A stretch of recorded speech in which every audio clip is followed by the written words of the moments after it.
তাহলে আইনুল ভাইয়ের পক্ষে কাজ করলি পারে, না করলি পারে আগে করছে সেলিম ভাইয়ের জন্য, সে মন থেকে মানবো কিনা? মন থেকে তাকেও মানতে হবে।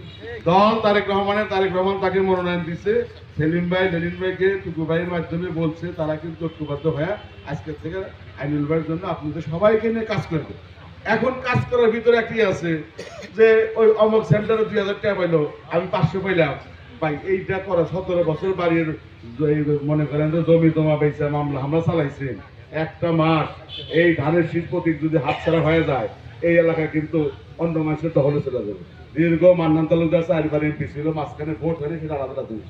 ভোট যখন হইতেছে, গণতন্ত্র যখন হচ্ছে, আমরা সবাই মিলে ঐক্যবদ্ধ ভাবে ধানের শীষে কাজ করি। এই এলাকায় 80% 90% ভোট দেবে ধানের শীষের পক্ষে।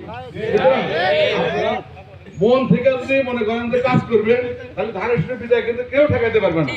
এবং আইনুল ভাইয়েরও সেটা আশ্বাস দেওয়া উচিত যে আমি ব্যক্তি আইনুল কারণ না, দলের জন্য যারা কাজ করবো